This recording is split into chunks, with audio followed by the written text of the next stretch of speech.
Hey, it's Benji Cole, son of Al Cole from CBS Radio and host of People of Distinction, the talk that gives an in-depth view of some of the most dynamic, intelligent, and successful people on the planet. Run to our website, peopleofdistinction.org for more info, or you can always email me directly at benji@alcoleenterprises.com. And on the line with us today, we have Wynn Johnson. We'll be discussing his fantastic book, An Angel is Born, A Family Story. Available for purchase through Amazon and barnesandnoble.com.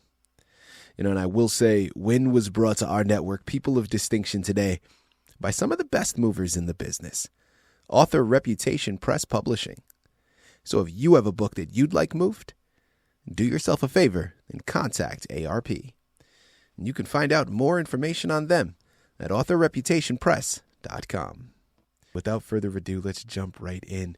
Wynn, first and foremost, thank you very much for being a guest with us today on People of Distinction. How are you?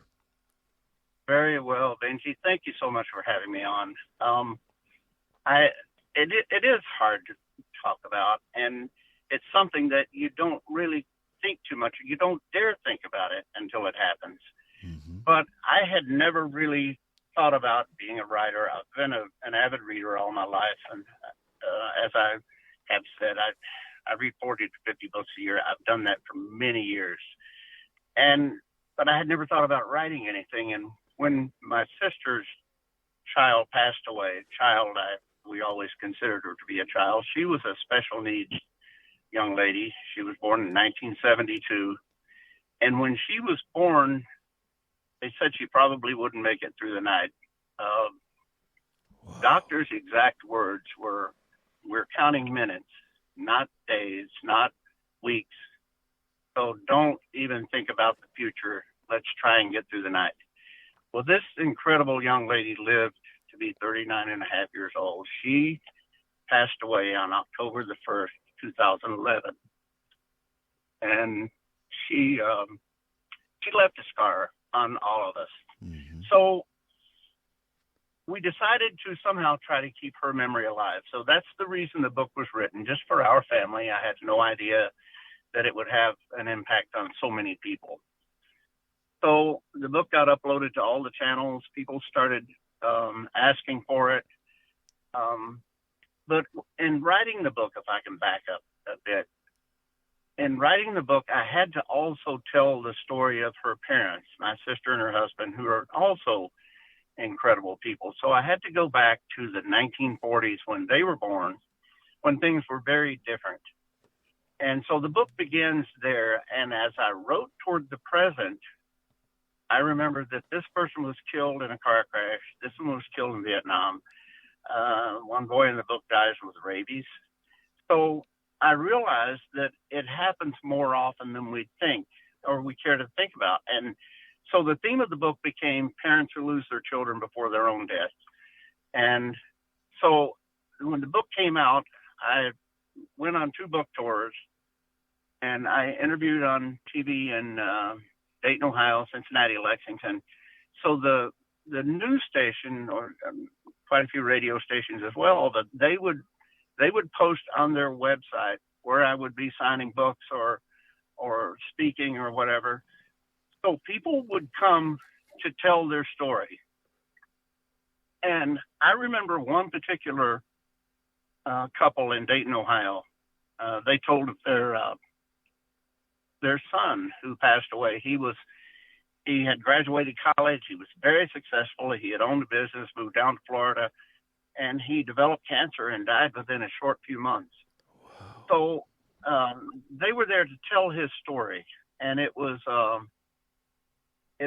so hard to listen to it, but I found myself each time I would listen to these parents trying to find answers for them, and there are no answers.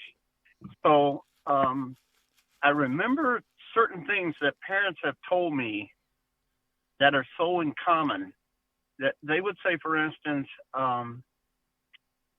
listen, this is not a club that you want to belong to. You never want to go through this. No one would ever want to go through this. The other thing is, they would tell me that, yeah, everyone is there for the funeral.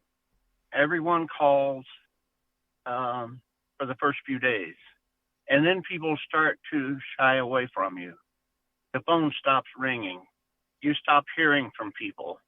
And you don't feel like reaching out to someone yourself. You don't feel like talking, but you want to hear human voices. So I guess it's human nature to shy away from people who are sick or suffering. So they find themselves alone, and they all told me, and one thing that they all agreed on, they said, well, everyone tells us to join a support group, start going to meetings. And they're all telling me, we have always been a family unit. We stay at home. We don't go to bars. We seldom go to restaurants. But now we're being told by our friends and family that if we want to survive this, we have to go and join a group with strangers and listen to their suffering. And it seems to add to our devastation. All we want to do is find a way to survive this. We want to find a way to bring our child back. Mm-hmm. He or she has been gone far too long already. So I wrote the book, and it's short chapters. It's a quick, easy read. It's a couple of 100 pages. But at the end of each chapter, there's a biblical quote or scripture, and even a little touch of Shakespeare. But it's uplifting messages. And I have been told by people that was one of the things that they really loved about the book was that it did have uplifting messages. And so as hard as the story is to tell or even to talk about, it does happen, sadly. It happens all too often. Absolutely. Well, Wynn, thank you very much for articulating that. And a parent burying a child is always devastating. But in this instance, I mean, correct me if I'm wrong, but I feel like it would be fair to say, as heartbreaking as it was to have lost your niece, I mean, she lived, you said, 39 years when at first, I mean, the day she was born, the doctors didn't even give her more than a few hours. So that is definitely something of, it's a tale of perseverance. I guess if you're trying to reach out and find silver linings in such a devastating situation, that would be a pretty big silver lining, yes? Absolutely. But it wasn't that she just lived a healthy life. Every day, every week at least was a trial. And they transformed their home for this special needs child because she did grow up, so she became an adult. She learned to walk, but she had to hold to furniture or whatever. But she was dissuaded from doing that. She started having seizures when she was about 8 years old, so she would just black out. She would just hit the floor. Oh, wow. So they had to transform their home. They had if I can remember the terms, a barrier lift, and they had a Hoyer lift installed. They had a special equipment in their vehicle. So it was the care that they gave, and it's just a reminder of how much parents do love their children and how much they will sacrifice when it comes down to it. Absolutely. Just what they'll do, the lengths they'll go to keep their child alive and healthy. So, and her name, by the way, was Angela Rose Skiles, and we called her Angel. And read the book is an incredible story. There was divine intervention. Otherwise, it just wouldn't have happened. It's really a positive message of survival. Absolutely. And sadness and sorrow at the same time. Absolutely. Guys, again, here on the line with Wynn Johnson, we're discussing his fantastic book, An Angel is Born, A Family Story, available for purchase through Amazon and BarnesandNoble.com.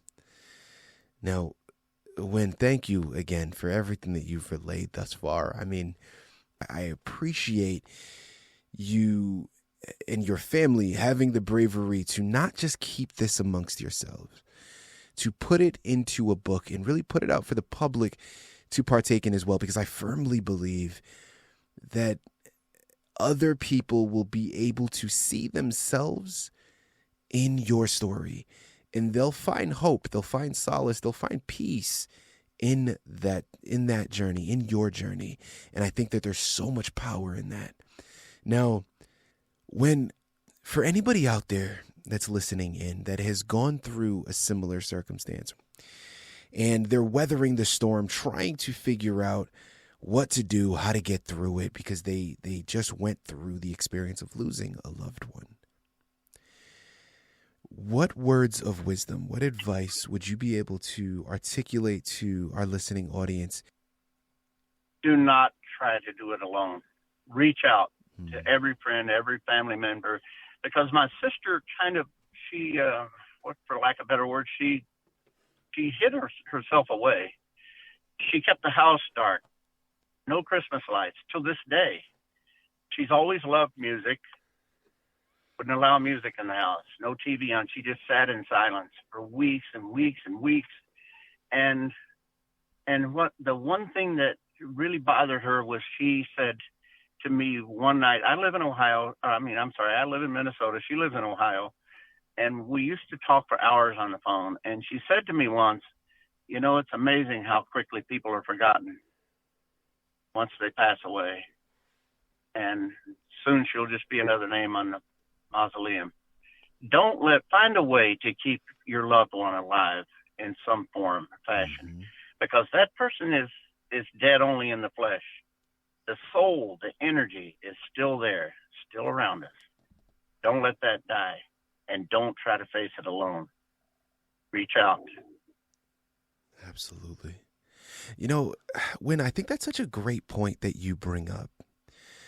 Listen, first and foremost, don't try to do it alone. I can absolutely attest to that. Again, being through the experience myself, your mind will just continue to slowly erode.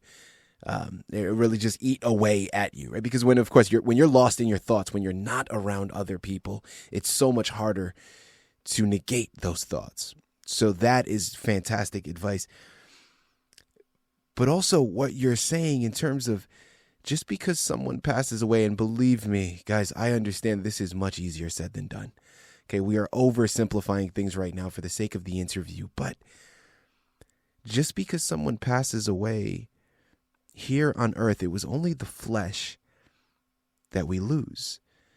Their memory, their soul, they can continue to live on in our thoughts.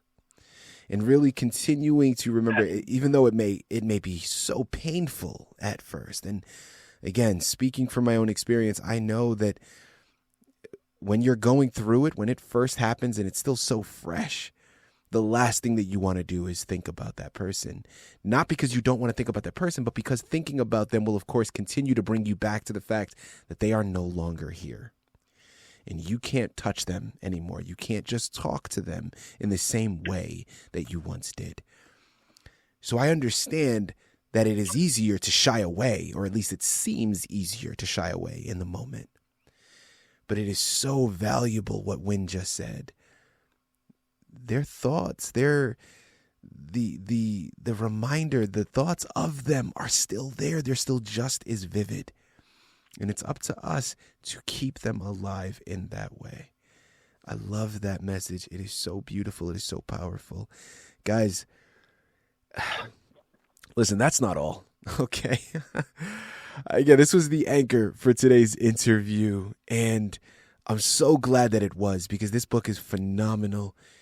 Do yourself a favor. Amazon, Barnes & Noble, head on over there. Pick up your copy of An Angel is Born. You surely will not be disappointed. But keep in mind, Wynn has also written and published 2 other books. And there's one in creation right now that will be published very shortly. So now the 2 other books that he has in his repertoire. One is called Leish, and then the other is Tales of the Moon. Now, when we have a little bit of time before we close out, I'd love to get a brief description, a brief synopsis of one of the other titles in which you've written, please. Absolute adventure, and these are books that are based on true stories, and as true as I can make them. Life is a book that starts in 1840, and these are stories that were told to me by my grandfather's brother, my great uncle, and the elders of my family, going back to, he was born actually in 1885. So the book goes through time from the 1840s up into almost the present, and it's a pretty incredible story. A man who hid in a cave because he didn't want to fight in the Civil War, and goes right on up to World War II, to Vietnam. It's a pretty incredible story. Tales of the Moon is just a lighthearted adventure about lots of people, and it's not our story that is good, but the people we meet along the way that makes any book good and fun to read. Mm-hmm. And I'd like to say that I write quality books. There's no smut, there's no bad language. I like quality literature, and I don't think there's any room for anything super bad in any good literature. You want to read and you want to feel good, and that's what my books are about. There you have it. There you have it. Guys, you know what I find so interesting is when we first started this interview, Wynn was talking about how he never looked at himself as a writer. And here we are years later, and he's working on his 4th title, okay? I don't know about you guys, but if you ask me, I think he's a writer. Go out there. Oh, you're too kind. Guys, do yourself a favor. All 3 of the books that are available right now, and I'm sure the 4th one that is on the horizon is going to be just as impactful. What's wonderful is they're all based upon true stories. Make sure you're starting with An Angel is Born, a family story. I'll say one thing, Benji. Just look at the reviews, what other people have said about it. And don't make the mistake of thinking these were family members. These were people from all over the country. Mm-hmm. So look at the reviews on An Angel is Born and draw your opinion from that. But I think you will love that book. I think you'll love the story. Absolutely. And then while you're at it, make sure to look into his other 2 books as well, Leish and Tales of the Moon. And check back in frequently for that 4th one. You definitely will not be disappointed. Wynn, this has been an absolute pleasure. Thank you once again for being a guest with us today on People of Distinction. You made me feel very comfortable, and I usually get super nervous during these things, but it was great. Thank you so much, Benji. Thank you so much for having me.